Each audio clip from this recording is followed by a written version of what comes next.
मागच्या 4-5 वर्षापासून पुण्यात राहतोय, पण सह्याद्रीत वसलेल्या लोणावळ्यापासून आजपर्यंत वंचित होतो. त्यामुळे पाठीवर बॅग, हातात ट्रायपॉड आणि 2 मित्र घेऊन मी निघालोय सह्याद्रीचे रत्न बघायला.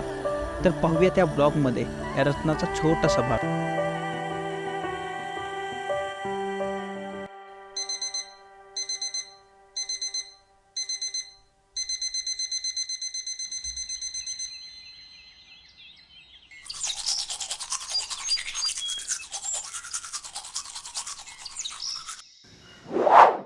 Hey guys, welcome back to another vlog. This is Lohagad and we're watching fashion. We are going to Lonavla with my two friends. This is the one face of my friend is Sawan Akash and another one is Ranji. Basically आम्ही जातोय ट्रेनने. I think काहीतरी passenger train किंवा local train आहे. So आम्ही त्या ट्रेननं जाणार आहे. सो एन्जॉय करूयात ही जर्नी. पाहूयात लोणावळ्याचं दृश्य आणि भरपूर काही गोष्टी.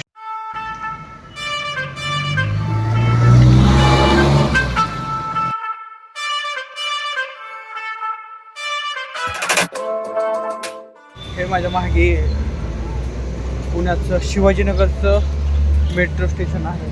पूर्ण दगडाचं बनवलं आहे. अप्रतिम बांधकाम शैली यूज केली आहे. जुनी पुरातन ज्या प्रकारे करतात त्या प्रकारे करण्याचा प्रयत्न या ठिकाणी साकार केलेला आहे. त्याच्यामुळे जे लुक आहे ना ते विहंगम दिसतं. लोकलनं पहिल्यांदा प्रवास करतोय पुण्याच्या. मुंबईच्या भरपूर वेळेस केलाय पण पुण्याच्या फर्स्ट टाइम आहे. ठीक आहे. मुळात आम्हाला उशीर झाला होता. थँक्स गॉड आम्हाला एक लोकल ट्रेन लगेच मिळाली आणि मग काय निसर्गाचं अद्भुत सौंदर्य अचंबित करणारं होतं.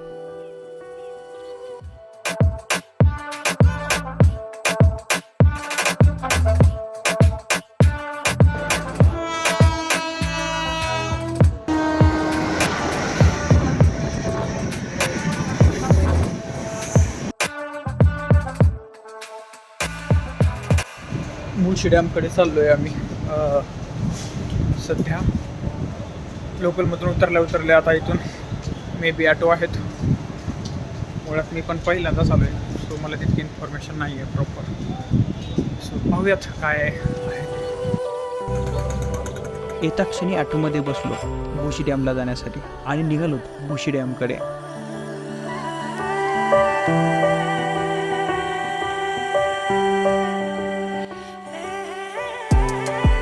Adventure is started. पाऊस चालू आहे. पुढे भुशी डॅम. हे कोणतं डॅम आहे ती? भुशी. पुढे भुशी डॅम आहे आणि पाण्याचा प्रवाह चालू आहे. निघतोय तिथे दाखवतो सीन कसा आहे.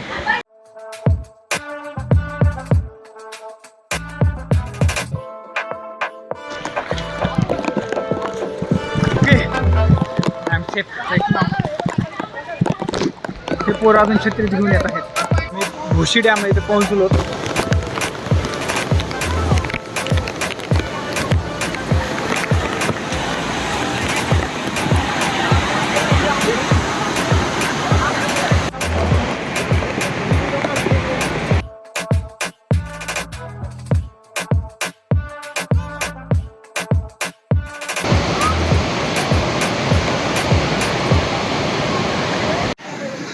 अर्धा तास पाण्यामध्ये खेळून झालं लहान लेकरासारखं. थोडंसं आता पाणी वाढलेलं दिसत आहे. आता थोडंसं लांब जायचं ठरवलं आणि बसलो आहे आता एका हॉटेलमध्ये. सध्या 11:15 वाजले. पुढच्या दिवसाचा काय प्लॅन करायचं हे चालू आहे. तिथून लोहगड पण जवळ आहे. तो प्लॅन असा आहे की तिकडं जायचा प्लॅन चालू आहे. तो बघू. कारण दिवसभर तर पाण्यात भिजू शकत नाही. तर बघू लोहगड वगैरे बघू. ॲक्च्युली हा भुशी डॅम आहे. लोणावळ्यापासून जवळपास 4.5 किलोमीटर अंतरावर हा भुशी डॅम आहे. ट्रेन आल्यानंतर लागलीच ॲटो पकडून आपण ह्या ठिकाणी येऊ शकतो. तसे ॲटोला चार्जेस जास्त म्हणतात पण थोडंसं बार्गेनिंग करून नंतर 50 रुपयापर्यंत तुम्हाला आणून सोडतात. परत लोणावळा स्टेशनला आलो आहे. आता लोहगड फोर्टला जायचं आहे. सो मळवली स्टेशन म्हणून आहे तिथं जाऊन पुढे जायचं आहे. पण ॲक्च्युली आता ट्रेन नाही आहे सध्या. 3:30ला येणार आहे. सो दुसरा काही वाहने वगैरे आहेत का चेक करणार नाही, तसं जाणार आहोत पुन्हा लोहगड फोर्ट. कारण आता वेळ आहे, कारण आता सध्या 12 वाजलेत. लोहगड फोर्ट आरामात होऊ शकतो. भुशी डॅम कसा एक्सपिरियन्स होता? एकदम भारी. कसा एक्सपिरियन्स होता? मस्त एक्सपिरियन्स आलेला आहे. म्हणजे ज्या पर्यटनांनी करण्यासाठी जास्त करून प्रेफर पावसाळ्यात करावं बरं का. अच्छा. खूप मस्त वाटलं. दुसऱ्या ऋतूत काय होतं? तिथं बघण्यासारखं म्हणजे डॅम म्हणजे खूप आवडला. ओके. आणि लोकांची म्हणजे अट्रॅक्शन जे आहे ना डॅमसाठी ते खूप चांगलं दिसलं. फक्त हे आहे की गोष्ट खूप काळजीने सुरक्षिततेने करावं लागतात गोष्टी. काही जास्त भान सोडून जर केलं तर अवघड आहे खूप.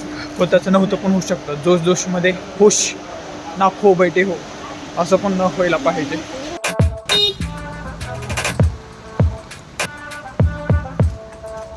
ये फंस गया सी. सध्या लोणावळा गावामध्ये आहोत बरं का आम्ही.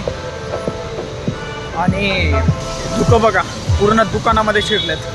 अख्ख्या घरामध्ये पूर्ण खालीपर्यंत आलेत, रस्त्यापर्यंत दुकान आलेले आहेत. तसं टायमिंग सध्याचा 12 वाजलेत आणि ही अवस्था आहे सध्या.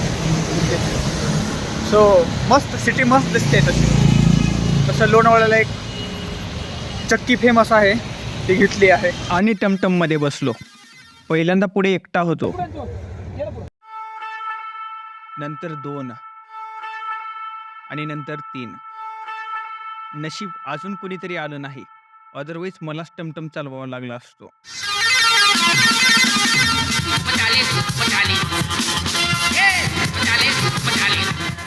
गोष्ट अशी झाली होती की लोणावळा स्टेशनवरून पुढे मळवली होती ना, ती मळवली स्टेशनला जायला लोकलला टाईम होता. 3:30ला लोकल होते. आम्ही होतो 12 वाजले होते आम्हाला जवळपास. एक पण लोकल होते. सो आम्हाला ॲटोनं आम्ही कुर्ला फाट्याला आलोत आणि तिथून इकडे येण्यासाठी काहीतरी योजना शोधत होतो. काही सापडतच नव्हतं वाहन. शेवटी हे पिकअपला आम्ही रिक्वेस्ट केलं. सो असं काहीतरी या प्रवासामध्ये जुगाड वगैरे करावं लागतं. गाडीचं काय डायरेक्ट ए टू झेड पॉईंटपर्यंत येतं, पण हे थोडंसं कटकट होते.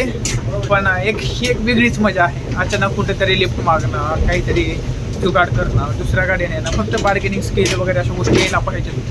बाहेर पाऊस चालू आहे मोठा. कसं वाटतंय? छान वाटलं खूप. पाऊस चालला बाहेर. आणि म्हणजे खूप दिवसांनी ही कसं ट्रॅव्हलिंग खूप दिवसांनी प्रवास करायला भेटल्यामुळं अचानकपणे म्हणजे इन्सिडेंट हा अचानक घडला. मस्त आहे. मॅप चेक कर, लोहगडला चालला बघ.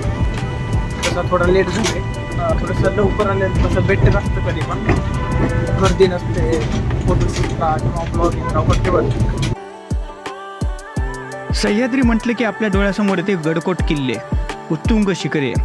महाराष्ट्राची सांस्कृतिक, ऐतिहासिक, भौगोलिक जीवनरेखा म्हणजे सह्याद्री. हा ना लोहगडचा रस्ता आहे. लोहगड आणि विसापूर किल्ला ह्याच रस्त्याने येतात पुढे.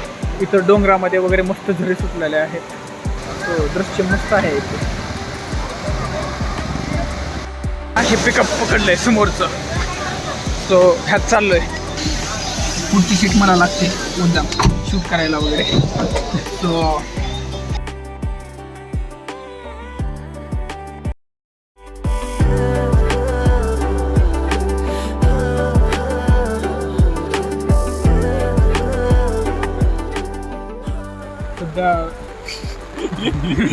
एकाचे 3 जण लोहगडवर थांबलोय वर.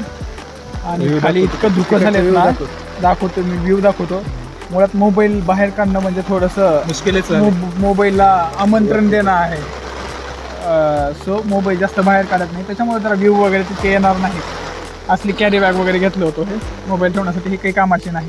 ते कारण जितकं भारी भेटायचं कॅमेरा तितकं भेटतच नाही. एनिवे व्ह्यू दाखवतो मी तुम्हाला. Enjoy the view.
समोरचा हनुमान दरवाजा आहे आणि त्याच्या बाजूला समोरच किल्ल्याची तटबंदी आहे आणि समोर एक मंदिर आहे त्या ठिकाणी. आणि धुकं जर म्हटलं, धुकं अशा प्रकारे धुकं पसरलेलं आहे, एकदम विहंगम धुकं, खालचं काही दिसत नाही.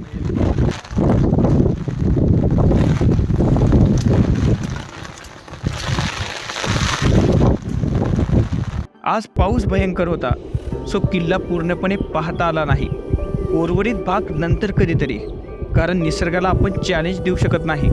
निसर्गाला आपल्याला शरणात जावं लागतं.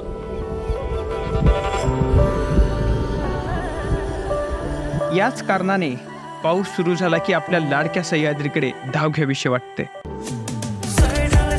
कॅमेरामॅन जल्दी फोकस करो.